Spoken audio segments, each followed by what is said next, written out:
welcome to the MudRoom, our weekly free and live Uncommon Sense parenting class. How is everyone today? Is it just me, or is it absolutely crazy to think that we're over halfway through November already? It feels like November just started. And I know this is going to blow the mind of some of you who've been with me since the very beginning.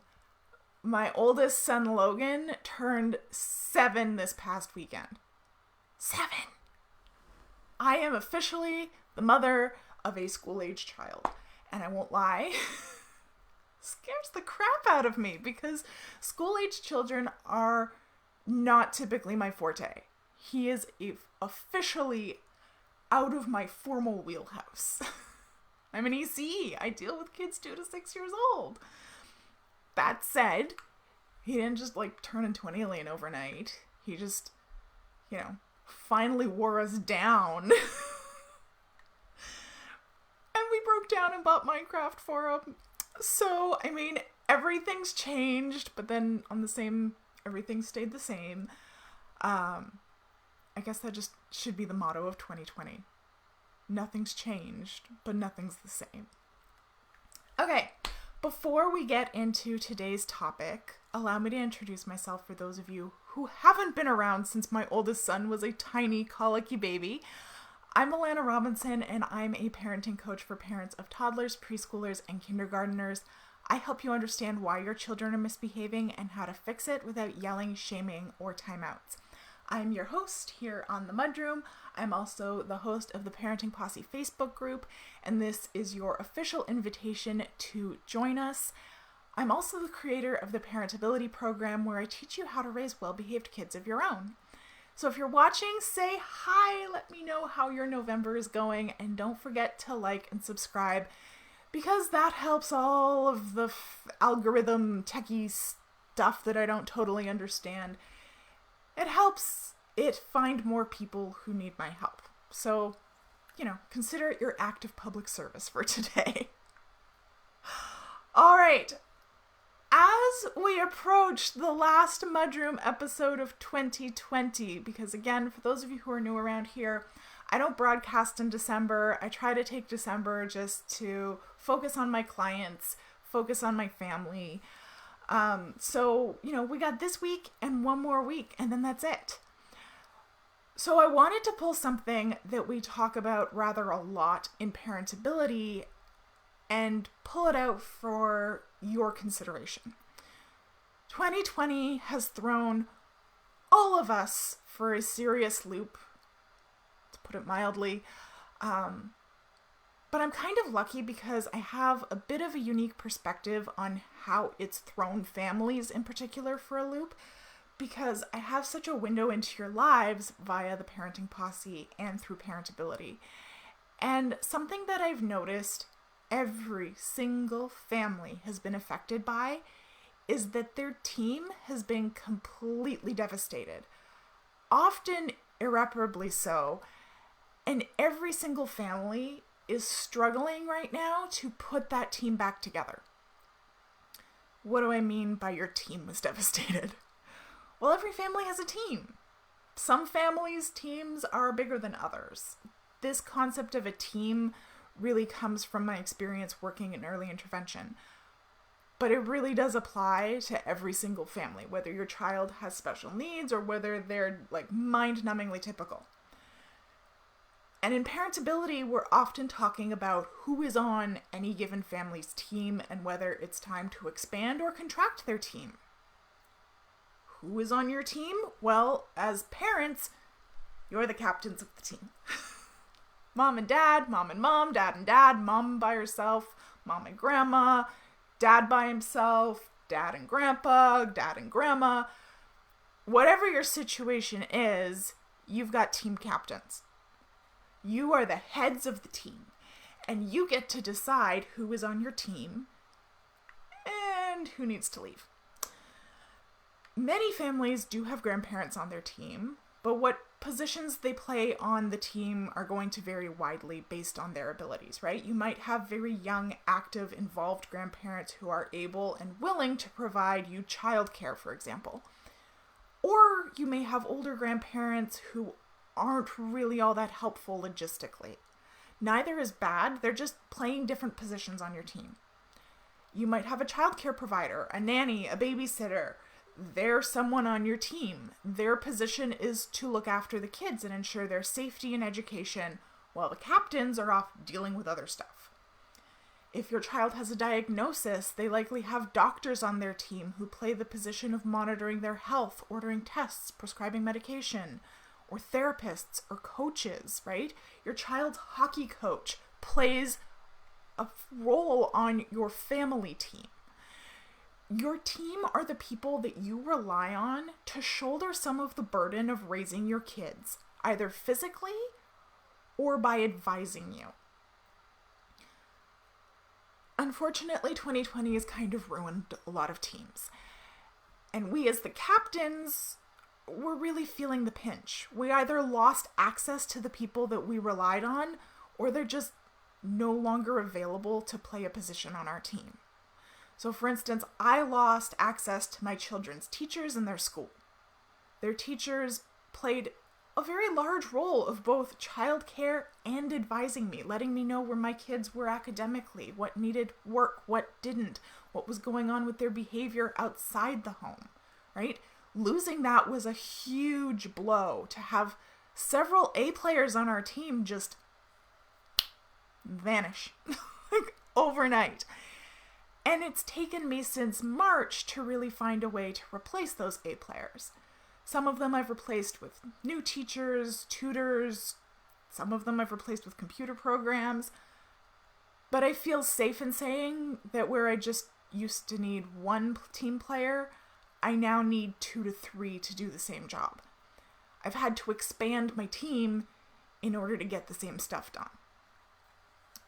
But it is hard for a lot of parents, right? Expanding your team is scary. Trusting others with our kids is scary, especially since as humans, we're very subject to the heuristic that something is more likely to happen depending on the last time that we can remember it happening.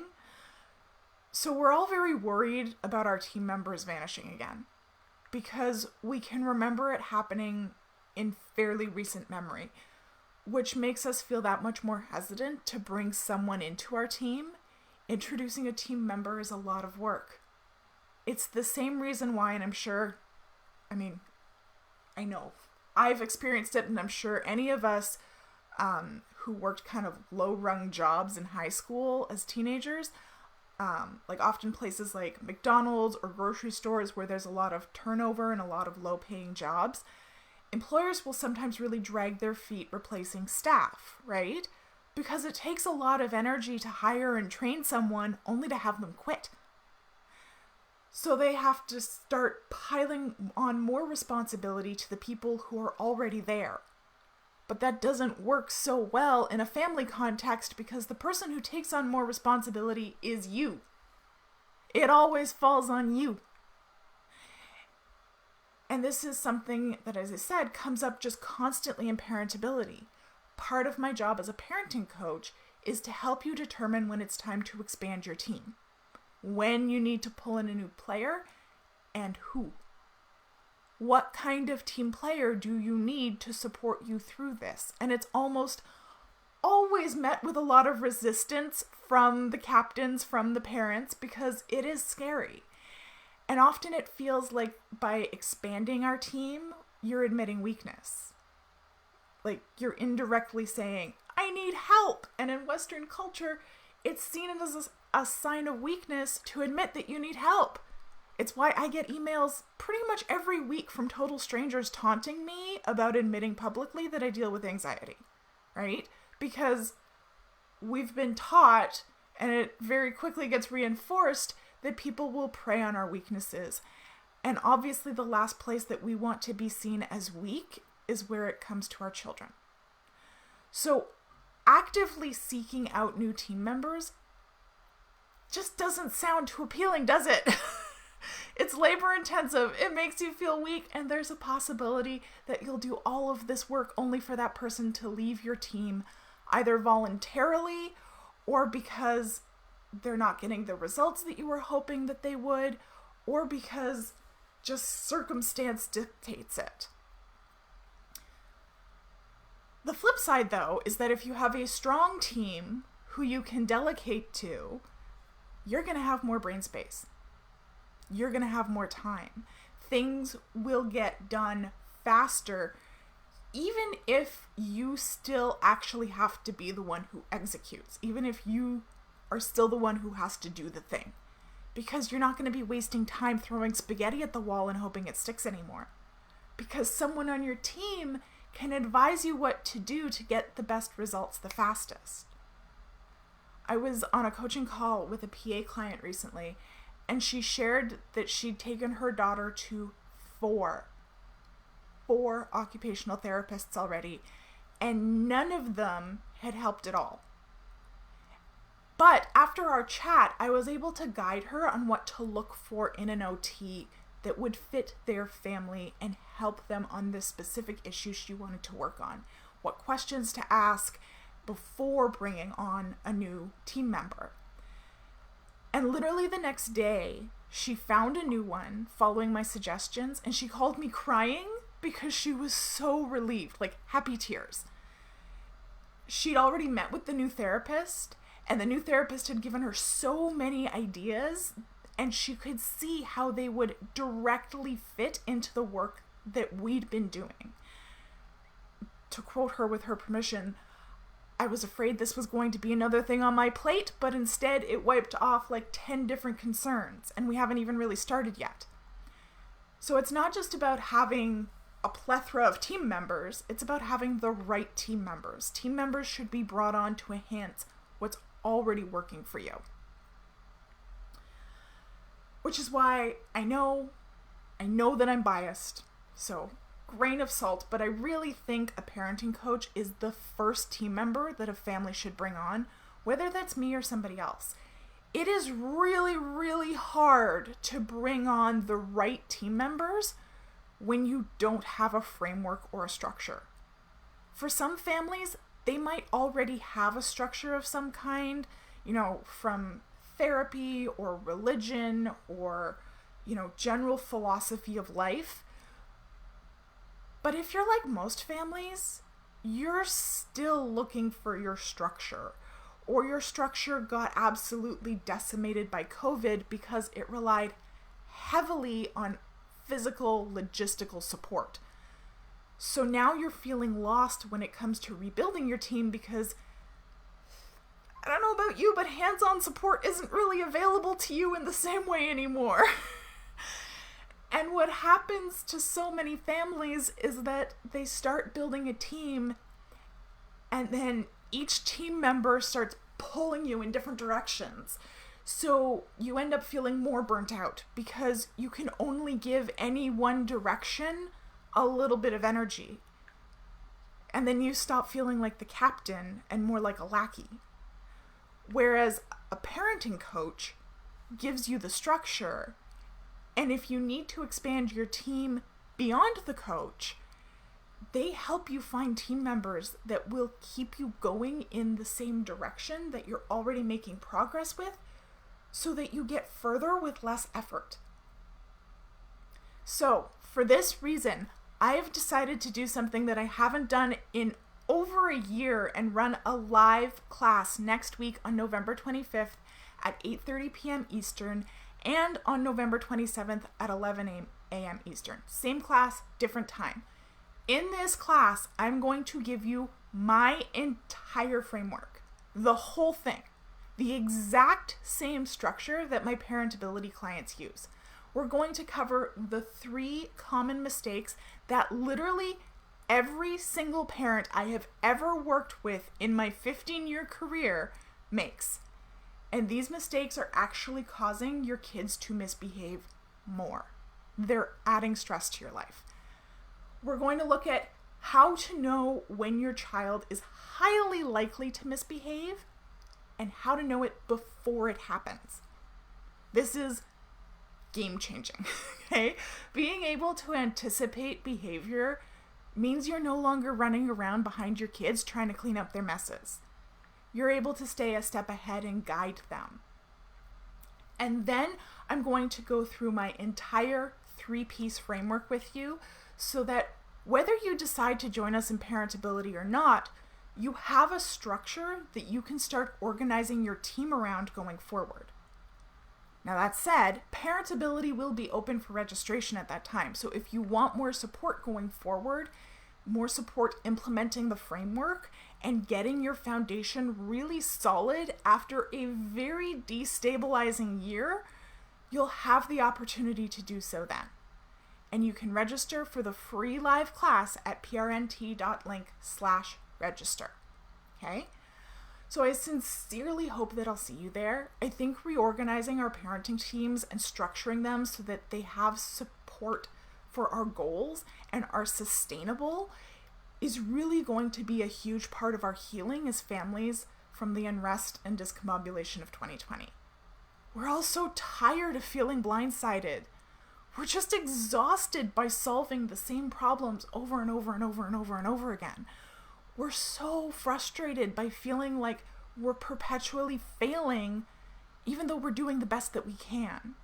So I really hope that by sharing my process with you, it'll help put you on the path towards that healing, and it'll get you feeling more stable moving into 2021. Maddie says, yes, also with COVID, it makes me feel even more apprehensive to introduce another team to the mix due to exposure. Totally, right?